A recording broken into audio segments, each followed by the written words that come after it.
आज नेमकं काय साकडं घातले, कारण आगामी विधानसभा आहे, महायुतीसाठी काय साकडं घातले? असं आहे की लोकशाहीमध्ये सरकार आल्याशिवाय तुम्हाला राज्याचे कायदे, राज्याची दिशा, राज्याची धोरणं ठरवता येत नाही आणि लोकांच्या करामधून गोळा झालेल्या पैशाच्या तिजोरीचा वापर करण्याचे अधिकारी तुमच्याकडे आहेत. इतका सोपा अर्थ आहे सरकारकडे. सरकार काय यायचं तर कायदा काय सरकार नसलेला नाही करू शकत. सरकार काय यायचं तर सरकारी तिजोरीतून समाजाच्या भल्याचे कार्यक्रम करणं. त्यामुळे स्वाभाविकपणे एका बाजूने आज अंबाबाईकडे महिला सुरक्षा आणि महिला सबलीकरणाची मागणी साकडं घालताना सरकार आलं तर हे सगळं करायला आम्हाला बळ मिळेल. तर महायुतीचं सरकार यावं ह्यासाठी तर प्रार्थना केलीच. त्या सरकार येण्यामध्ये शेतकऱ्यांचं भलं, कामगारांचं भलं, मुलींचं भलं, महिलांचं भलं, वृद्धांचं भलं, तरुणांचं भलं सगळं आहे. तुम्हाला घेरण्याचा प्रयत्न होते. असं आहे की संभाजी महाराजांच्या बद्दल राजे म्हणून आमच्या मनात आदरच आहे. मोठे राजे असू दे, संभाजीराजे असू दे, मालोजीराजे असू दे, भेटल्यानंतर आम्ही वाकून नमस्कारच करतो. पण संभाजीराजेंना आठवण करून देण्याची आवश्यकता आहे की याच्या आधीच्या कुठल्याच गव्हर्नमेंटने घोषणा करण्याव्यतिरिक्त काहीच केलं नव्हतं. देवेंद्रजीने सगळ्या परवानग्या आहेत, डिझाईन तयार केलं, एस्टिमेट तयार केलं, टेंडर काढलं, टेंडर ओपन केलं, वर्क ऑर्डर निघाली, 25% काम झालं आणि स्टे आला. आता तो स्टे आला तर असं कसं कोर्ट स्टे देतं असं म्हणता येतं का? त्यामुळे ती केस एक्सपिडाईट होणं म्हणजे गतिमान होणं यासाठी प्रयत्न चालला आहे. पण तुमच्या सरकारने किंवा त्याला राजाला तुमचं नको म्हणूया, त्याच्या आधीच्या सरकाराने त्याच्या परवानगा काढणं, एस्टिमेट काढणं, टेंडर काढणं हे पण नाही केलं. मी PWD मिनिस्टर होतो, 25% काम झालेलं आहे. केवळ मोदीजींच्या हस्ते जलपूजन नाही झालं, 25% काम झालेलं आहे. मग ज्याने केस घातले त्याला धरा, त्याला घेराव घाला, अरे काय तुझं म्हणणं आहे, आणि त्याला केस मागे घ्यायला 2 मिनिटात काम सुरू होईल. टेंडर लाईव्ह आहे, त्याच LNTला ते काम कंटिन्यू होईल. याचा अर्थ संभाजीराजे कुठेतरी महाविकास आघाडीची भेटी म्हणून काम करायला लागले. नाही, असं म्हणण्याचा मला काही अधिकार नाही. मला तर लवकरात लवकर राजकीय जीवनानंतर पत्रकार व्हायचं आहे, तर तुम्ही काही कोणाला म्हणू शकता, तुमचं कोणी काही करू शकत नाही. त्यामुळे तुम्ही संभाजीराजे आपले राजे आहेत त्यावर असा आरोप करणं मला नाही जमणार. पण वा बहुत बढिया, तुम्ही ते म्हणू शकता. मात्र त्या ठिकाणी त्यांच्या संभाजी भोसले सॉरी एकीकडे तुम्ही संभाजीराजे आपले राजे आहेत म्हणताय, मात्र दुसरीकडे हाके जे आहेत ते आंदोलनासाठी लढत आहेत. मात्र त्यांनी त्यांच्या विरोधात मोठ्या प्रमाणात टीका देखील सुरू केली. या देशाच्या लोकशाहीची ब्युटी, सुंदरता अशी आहे की कोणालाही कोणाविरुद्धही काही म्हणण्याचा अधिकार. विचार केला पाहिजे की स्वातंत्र्य मिळालं त्याचा दुरुपयोग किती करायचा. जसं मी नेहमी गमतीने म्हणतो की एखाद्याचा रस्ता क्रॉस करताना त्याचा दोष असेल तर गाडीने उडवलं तर तो दोषी नसतो. पण उडवायचं काय, ब्रेकच लावला पाहिजे. त्यामुळे स्वातंत्र्य दिलं काही बोलायचं म्हणून उचलली जीवन लावली टाळायला असं करू नये असं माझं म्हणणं आहे. पण आता स्वातंत्र्य इतकं वाढलं आहे, लोकशाही इतकी वाढली आहे की कोणी कोणाला बायको नवऱ्याला म्हणताना जरा सांभाळून विचार करते की बाबा याला चालेल की नाही. महायुती राज्यामध्ये किती ठिकाणी जाणार? आमच्याकडे डिसिप्लिन इतकी मोठी आहे की ज्याला जे काम दिलं आहे ते नाही करायचं. तसं आमच्याकडे देवेंद्रजींना एक हाती हे काम दिलं आहे. ते 2 पक्षांचे अजितदादा आणि एकनाथ शिंदे यांच्याशी चर्चा करत आहेत. त्या दरम्यान विचारणं म्हणजे त्यांनी सांगणं पण अपेक्षित नाही, पण आम्ही विचारण्याचं पण कष्ट घेत नाही. ते जेव्हा कळायचं तेव्हा कळेल. दादा, लोकसभेला दादांकडे खूप मोठी जबाबदारी नव्हती, पण आता दिसतंय की दादांनी खूप मोठी जबाबदारी लोकसभेला माझ्याकडे जबाबदारी होती. आम्ही 3 लोकसभांचं एक क्लस्टर गेलं होतं. त्याच्यामुळे माझे बारामती, शिरूर आणि पुणे होतं. पुण्यामध्ये रिस्क घ्यायची नव्हती मग मी जास्त वेळ दिला. नंतर मग देवेंद्रजीने आग्रह धरल्यामुळे मग मी कोल्हापूरच्या 2 जागा आणि सोलापूर जिल्ह्यामध्ये सोलापूर माळा यावर केलं.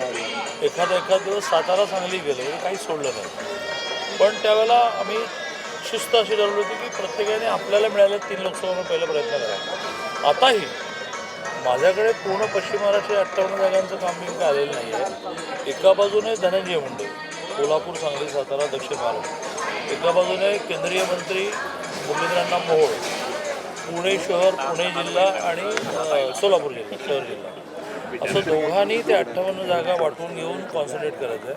मी त्या दोघांना मदत करायची आहे. कोथरूड विधानसभा मला लढायची आहे. ती कोथरूड विधानसभा लढता वेळ काढून ह्या दोघांना ज्या दोघांनी आता निवडणूक नाही, एक राज्यसभा एक लोकसभा, ते मस्त मोकळे आहेत, तर त्यांना मी असं म्हणणार आहे की प्रवास केल्याशिवाय काही होणार नाही. त्यामुळे लोकसभेत आणि विधानसभेत काही फरक नाही. दादा महायुतीमध्ये भाजपच मोठा घेणार आता असं समजतंय. मात्र शिवसेना ठाकरे गटाचे तिथले जे शरद पोळे आहेत त्यांनी इशारा दिलाय, जर ही बैठक तुम्ही 4 भिंतीच्या आत घेतली तर आम्ही तुमच्या गाड्यांची तोडफोड करू किंवा तुम्हाला तिकडं बाहेर पडू देणार नाही. म्हणजे ठाकरेंच्या शिवसेनेला, उद्धवजींच्या शिवसेनेला असं काही म्हणायचं असेल तर मी नक्की ऐकेन ना. काय अडचण नाही. त्यांना काय म्हणायचं आहे की आमचं म्हणणं ऐका. 4 भिंतीच्या आत ती बैठक 4 भिंतीच्या आत मी कधी गुप्त बैठक करत नाही. मी मंदिरात बसूनच बैठक करतो, रेल्वे स्टेशनवर बसून फायली साहेब करतो. राहुल तसं त्यांच्या नेत्यांच्या बाबतीत त्यांचा अनुभव असेल, माझा अनुभव असा नाही आहे.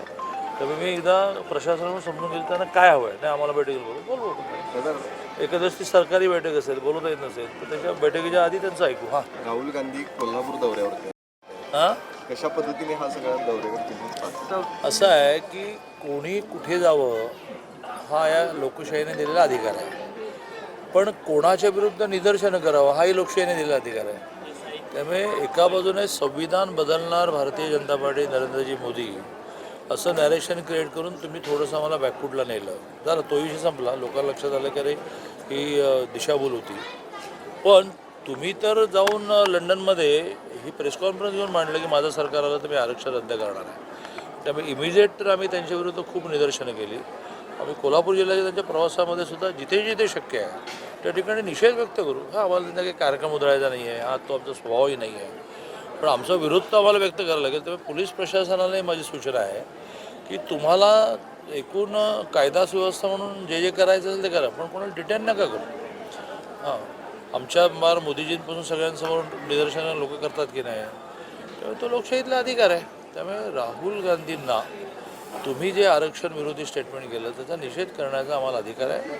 त्यामुळे इथले नेते बंटी पाटील संयोजकांना मी असं म्हणेन की थोडं मन मोठं दाखवा आणि राहुल गांधींना म्हणा की तुम्ही जे म्हणालात त्याची देशात रिॲक्शन आहे त्याची माझ्या कोल्हापुरात पण आहे. शिवाजीराव पाटील चंदगडमधून देखील त्यांच्या संपर्कात अशी माहिती सुरुवातीलाच आहे. हर्षवर्धन पाटलांच्या निमित्ताने असं म्हटलं की राजकारणामध्ये निवडणूक लढवण्याची महत्त्वाकांक्षा ही तत्व, ध्येय, नाती याच्यावर आली की अशा प्रकारचे निर्णय होतात. अन्यथा भारतीय जनता पार्टीच्या परंपरेमध्ये असा किती अन्याय झाला तरी पक्षांतर्गत नाराजी व्यक्त करत पण तो कार्यकर्ता पक्ष सोडण्याचा आयुष्यात कधी विचार करत नाही. त्याची एक मोठी मालिका आहे. पण शिवाजीराव पाटील असतील, हर्षवर्धन पाटील असतील यांच्यासंबंधित तुम्ही सांगता त्यातून कळतं. शिवाजीराव पाटील तर देवेंद्रजींचे इतके मित्र आहेत, माझे इतके मित्र आहेत, आम्हाला काही त्याचं सांगितलं नाही. होत असताना पुण्यामध्ये एका बस ड्रायव्हरनं चिमुरडीवरती अत्याचार केल्याची घटना आहे ती घडलेली आहे. आणि ही फार मोठी विकृती ज्याच्यात कायद्याच्या माध्यमातूनच ती विकृती ठेचायला लागेल आणि त्यामुळे अधिकाधिक कडक कायदे करण्याचा शासन विचार करत आहे.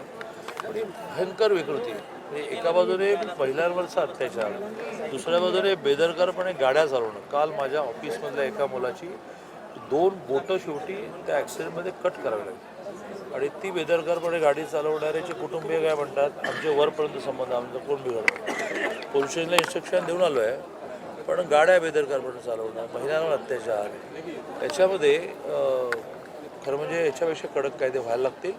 शेवटी कडक कायदे व्हायला लागतील असं मी कोणाकडे मागणी करणार. मीच सरकार आहे, मीच प्रशासन आहे.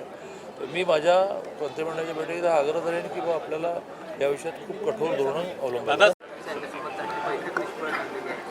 राजकारणामध्ये निवडणूक लढवण्याची महत्त्वाकांक्षा हा जर आपली नाती, आपलं ध्येय याच्यावर गेला विषय तर त्या माणसाने तो निर्णय करणं हे स्वाभाविक असतं. भारतीय जनता पार्टीत आम्ही असे वाढलो की बा आपल्याला अन्याय झाला, आपल्याला तिकीट नाही मिळालं, आपल्याला मंत्रिपद नाही मिळालं, आपलं बाजूला टाकलं तरी मूळ पक्ष नाही सोडायचं. नाराजी व्यक्त करत का होईना आपल्या पक्षात राहायचं. पण हे सगळ्यांनीच केलं पाहिजे असं नाही. हर्षवर्धन पाटलांसारख्यांचं वेगळं असू शकतं. आता ही माहिती तुमच्याकडून कळते, गेले महिन्यावर कळते आहे. हर्षवर्धनजी आणि मी खूप चांगले मित्र आहोत आणि असा काही सिग्नल त्यांच्याकडून मला मिळालेला नाही. राहुल गांधी कोल्हापूर दौऱ्यावर 160 जागा भाजप लढवेल अशी संकेत स्वाभाविक आहे ना. भारतीय जनता पार्टीच्या अपक्ष धरून 112 सिटिंग असताना आणि इतरांच्या 50 आणि 40 असताना स्वाभाविकच मिळणार ना. हे नॅचरल प्रिन्सिपल आहे, नैसर्गिक तत्व.